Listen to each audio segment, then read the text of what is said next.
গ্রাম বলতে প্রাকৃতিক অপরূপ সৌন্দর্যের সমাহার আর দূষণমুক্ত পরিবেশ, যা শহরের পরিবেশ থেকে একদম ব্যতিক্রম। তাই আমরা সবাই মিলে এসেছি গ্রামে ঘোরাঘুরি করতে। তার সাথে সাথে ননদের বাসায় কি কি খাই দাই করলাম সব মিলিয়ে থাকছে আমার আজকে এই ব্লগ। আসসালামু আলাইকুম, সবাই কেমন আছেন? আমার আগের ব্লগে ননদের বাসায় আসার পর কিছু অংশ দিয়েছি, আজকে বাকি অংশ নিয়ে হাজির হলাম।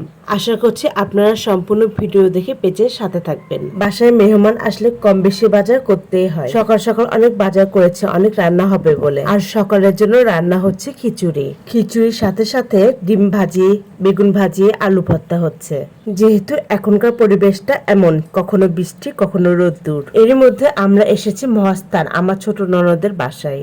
যেদিন এসেছি সেদিন অনেক বৃষ্টি হয়েছে, পরের দিন সকাল থেকে রোদ। আমি সকালকার নাস্তা ঝটপট খেয়ে নিয়ে বেড়াতে বের হয়েছি। গ্রামে আসলে ঘুরতে অনেক ভালো লাগে। আমার ছেলেরা তো অনেক খুশি। গ্রাম পরিবেশ হলেও লেগেছে আধুনিকতার ছোঁয়া। গ্রামের ভ্যানেও এখন ব্যাটারি লাগিয়েছে। যোগাযোগ ব্যবস্থা সময়ের সাথে সাথে উন্নতি হচ্ছে বোঝা যায়। আর গ্রামের প্রতিটি বাসায় হাঁস মুরগি তো থাকবে, সাথে গরু। বৃষ্টির কারণে অনেক কিছু আমরা দেখতে পাইনি, তবে যেতটুকু ঘুরতে পেরেছি আলহামদুলিল্লাহ। আর গ্রামের এমন খোলামেলা পরিবেশ শহরে দেখা যায় না। যেদিকে তাকায় সেদিকে সবুজের সমারোহ, আর শহরের চারপাশে দালান কোঠার সমারোহ। কর্মব্যস্ততার শহর ছেড়ে গ্রামে এসে অনেক শান্তি লাগে। গ্রামে রয়েছে আঁকা বাঁকা মেঠো পথ, আর সেই প্রতিটি পথে রয়েছে মাটির সান্নিধ্য। গ্রামের এই মেঠো পথে সারাক্ষণ যানবাহনের ভিড় থাকে না। পথের মাঝখান দিয়ে হাঁটতে যে কি ভালো লেগেছে। চারপাশে কিন্তু একটাও দালান কোঠা পাওয়া যায়নি, শুধু সবুজ আর সবুজ। মাঝে মাঝে দেখা যায় পুকুর রাস্তার দুই পাশে, সেখানে রয়েছে অসংখ্য মাছ, ফরমালিন ছাড়া সবকিছু। শহরের সবকিছু ভেজাল যুক্ত, মনে হয় বাতাসটা ভেজাল যুক্ত, কিন্তু গ্রামে যা কিছু আছে সবকিছু নির্ভেজাল। আর এইরকম মাছ ধরার দৃশ্য শুধুমাত্র গ্রামেই দেখতে পাওয়া যায়। পুকুরে শুধু মাছ নয়, হাঁসদেরকেও সাঁতার কাটতে দেখা যায়। গ্রামে রয়েছে খোলামেলা প্রচুর জায়গা, যেখানে বাচ্চারা খেলাধুলা করে। মাটির মানুষ, মাটির বাড়ি, খোলামেলা পরিবেশ, ভেজাল মুক্ত খাবার। অসুখ বিসুখের ছোঁয়া গ্রামের মানুষের কমই লাগে, কারণ তারা অনেক ভোরে ওঠে আর রাতে তাড়াতাড়ি ঘুমিয়ে যায়। ঘোরাঘুরি করে বাসায় এসে দেখি গাছের জাম্বুরা মাখা শুরু করে দিয়েছে।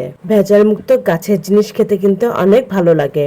রান্নাও এদিকে হচ্ছে আর আমি একটু একটু করে ভিডিও ক্লিপ নিচ্ছি। দাওয়াত খেতে কিন্তু অনেক ভালো লাগে, তাই না? তার মধ্যে ননদ তো অনেক কিছুর আয়োজন করেছে। যতক্ষণ বাসায় ছিলাম এক মুহূর্তের জন্য মুখ বন্ধ হয়নি, শুধু খাই দাই আর খাই দাই।